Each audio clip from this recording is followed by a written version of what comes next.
Salve turma, tudo bem com vocês? Espero que sim. Estamos aqui para mais uma Power Blast Detonator Plus Advanced aula dentro desse conteúdo lindo, maravilhoso, que é o conteúdo de biologia, né? Hoje nós vamos discutir, dar continuidade às nossas discussões sobre o processo de fisiologia, onde a gente está estudando a fisiologia humana, aprendendo sobre os diferentes sistemas, para discutir talvez um dos sistemas mais enigmáticos, mais especiais que nós temos no nosso organismo. Por que eu estou trazendo essa expressão, né, essa ideia de um sistema enigmático? Verdade mesmo seja dita, turma, até hoje, meus caros, a gente não sabe, de fato, como o sistema nervoso funciona ou se organiza.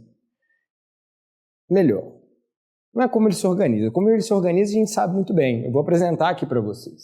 Mas como efetivamente ele funciona, a totalidade das suas funções, como ele se organiza no sentido de viabilizar o seu funcionamento, isso a gente está aprendendo. O que eu quero dizer com isso? A gente ainda não consegue efetivamente entender, saber de fato, como é que se dá o processo da memória.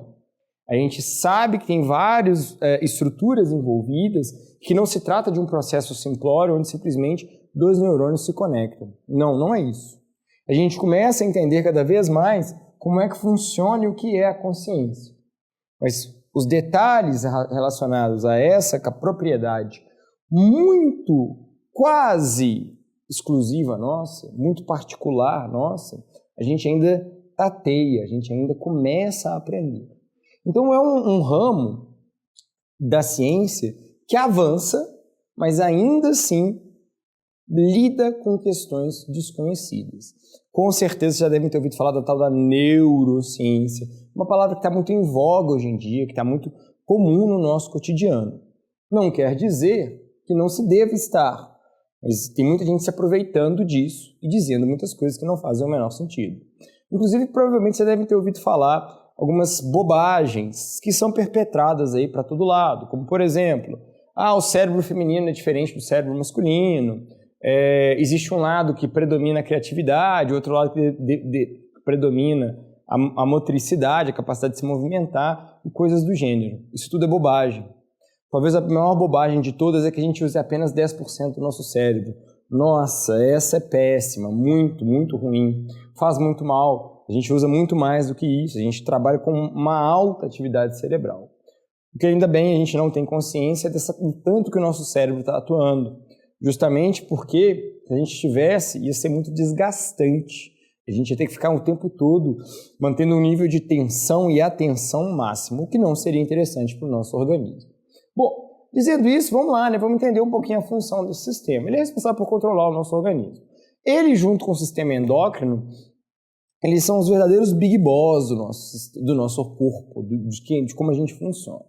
O endócrino, por conta dos hormônios, ele estimula as ações do nosso organismo de forma mais duradoura. Os hormônios eles tendem a permanecer mais tempo na nossa corrente sanguínea. O nervoso, por meio dos impulsos elétricos, dos impulsos nervosos, ele tem um mecanismo de ação mais rápido, mais dinâmico. Então, as respostas envolvidas, comandadas pelo sistema nervoso, são respostas mais imediatas, ok? Não há uma separação completa desses dois sistemas. Eles trabalham lado a lado. Mas a gente nota que a resposta mais imediata, geralmente é atrelada ao sistema nervoso, e a resposta mais duradoura é associada ao sistema endócrino. Ele pode ser dividido em duas partes. Aquilo que a gente chama de sistema nervoso central, que basicamente é o que a gente encontra na região da cabeça, tá ok? E a medula, que desce pelas nossas costas, e o sistema nervoso periférico, que são os nervos que a gente tem espalhado por todo o nosso organismo. Dito isso, eu separei dentro de cada uma dessas divisões as estruturas que a gente encontra em cada uma delas.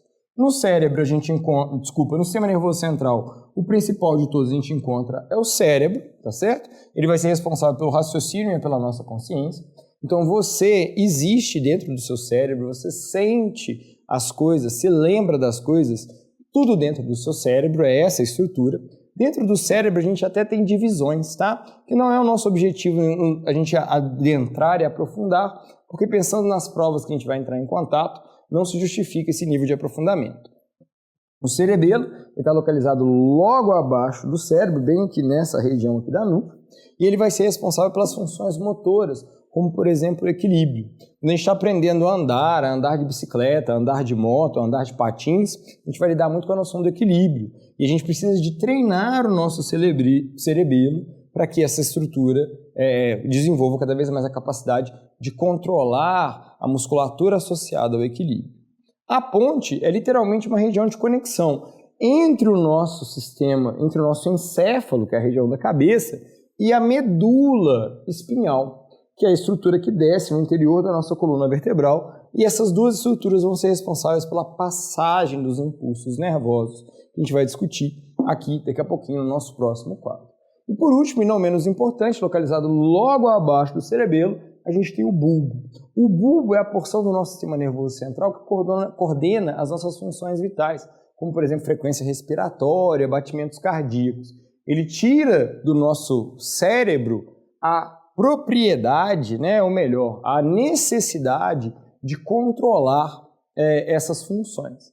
Mas não quer dizer que o nosso cérebro não tenha a capacidade de controlar isso também. A gente, por exemplo, consegue regular a nossa respiração por meio do nosso sistema, por meio do nosso cérebro. Eu tinha uma aluna, por exemplo, quando eu dava aula no colégio, que ela sempre brincava comigo quando a gente ia falar alguma coisa desse tipo, ela virava para mim e falava assim: sua respiração automática vai parar agora.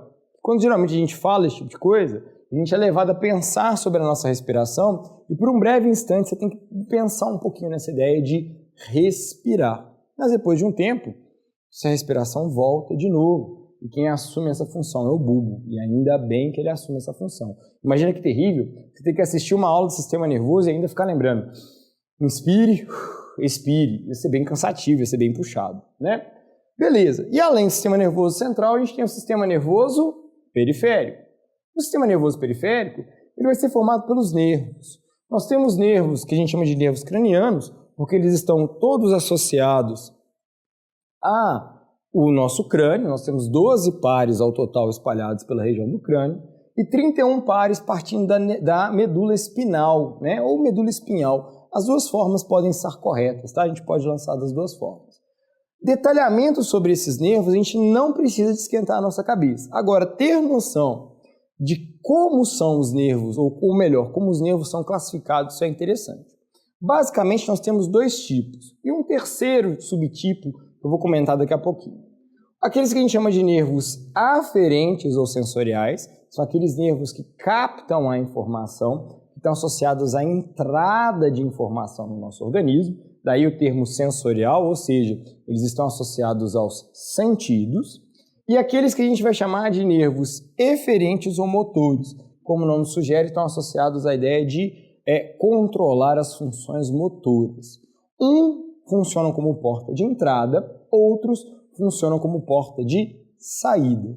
Basicamente, as informações entram pelo sistema nervoso periférico e serão processadas pelo sistema nervoso central. Uma vez processadas, uma resposta irá sair, e essa resposta irá sair através do meu sistema, dos meus nervos eferentes. Havia comentado que supostamente teria um terceiro tipo, um subtipo, que a gente chamaria, que seria a confluência dos dois. A gente chamaria a soma desses dois, e a gente chama esses nervos de nervos mistos. E o nome é meio que autoexplicativo. Por que nervos mistos? Porque ele assume fibras nervosas, tanto aferentes quanto fibras nervosas eferentes.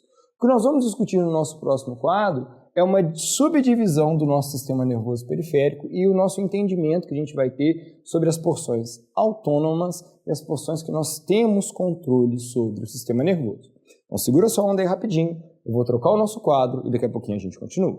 Muito bem, meus caros, fiz a nossa mágica, troquei o nosso quadro e a gente agora vai discutir o sistema nervoso periférico. O sistema nervoso periférico ele pode ser dividido na porção somática ou porção que atua de forma consciente, Nós temos ciência do que ele está desempenhando. Lembrem que o sistema nervoso periférico é aquele que está associado aos nervos que estão espalhados pelo nosso corpo. Basicamente, o sistema nervoso somático ele vai estar muito associado aos nervos motores, Justamente porque eu vou ter controle sobre eles. Então, esses movimentos todos aos quais eu estou lançando mão, meu olho, a movimentação da minha boca, da minha língua, dos meus dedos, estão muito associados a esse sistema, essa porção do sistema nervoso aqui, né? Que a gente chama de sistema nervoso somático. Então eu levanto a minha perna aqui enquanto eu estou dando aula, eu gesticulo os meus braços, eu faço meu coraçãozinho cafona para vocês, tudo isso está associado pelo meu sistema nervoso periférico somático. No entanto, a coisa começa a ficar mais interessante quando eu começo a considerar o sistema nervoso periférico autônomo, ou que a gente também pode chamar de visceral. Gosto muito desse nome, visceral, porque lembra o quê? Vísceras, órgãos.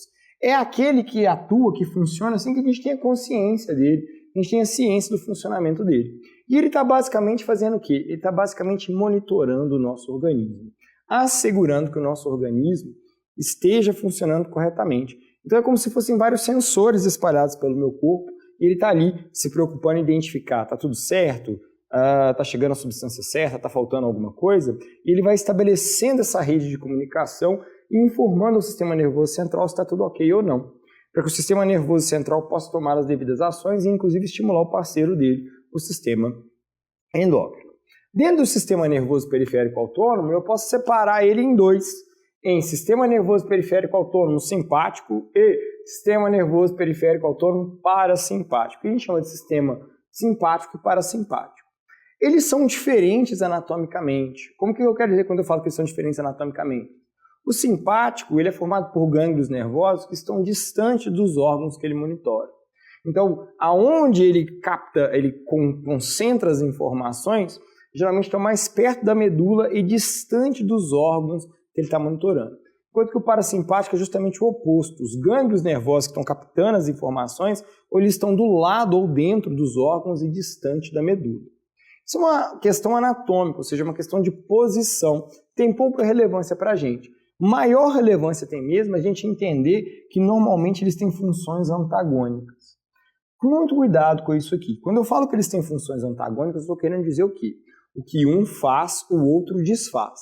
Mas não coloque na sua cabeça que o simpático sempre manda abrir e o parasimpático sempre manda fechar. Há situações onde ocorre a inversão disso. O simpático pode mandar um órgão contrair mais o simpático pode mandar um órgão contrair mais e o parasimpático obrigar uma menor contração. Mas eu posso ter um outro órgão que é justamente o oposto. Então não pense que o simpático sempre fala sim e o parasimpático sempre manda parar. Não. A divisão do nome é simplesmente para a gente entender em termos de posição aonde eles estão. Mas eles sempre não, na maioria das vezes, vão atuar de forma antagônica. Uma última questão para a gente encerrar a nossa aula sobre o sistema nervoso diz respeito ao que a gente chama de atos reflexos. São aquelas situações, aqueles movimentos que a gente realiza sem que o nosso cérebro processe essa informação. O melhor e ao mesmo tempo o pior exemplo que eu tenho para dar para vocês é quando você bota o dedo numa superfície quente. Você retira o dedo da superfície quente muito antes do seu cérebro ter consciência que você encostou naquilo. O cérebro vai ter consciência que você encostou naquilo depois que você sente aquela dor excruciante, maldita, quando você encosta numa superfície quente.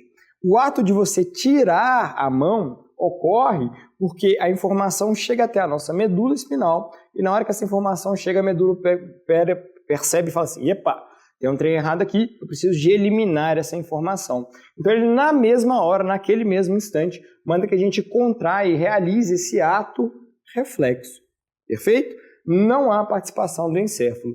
Atos reflexos podem inclusive ser condicionados por meio de muito treinamento, muita repetição, onde a gente começa a tirar carga do sistema nervoso central e tornar aquelas reações, aquelas ações menos dispendiosas para o nosso sistema nervoso.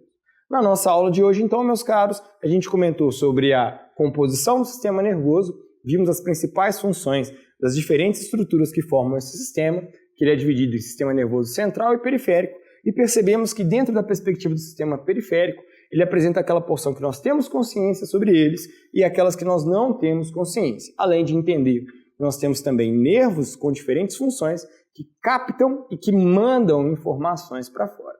Espero que vocês tenham gostado e, mais importante ainda, espero que vocês estejam bem. Até o nosso próximo encontro, até a nossa próxima aula. Tudo de bom para vocês.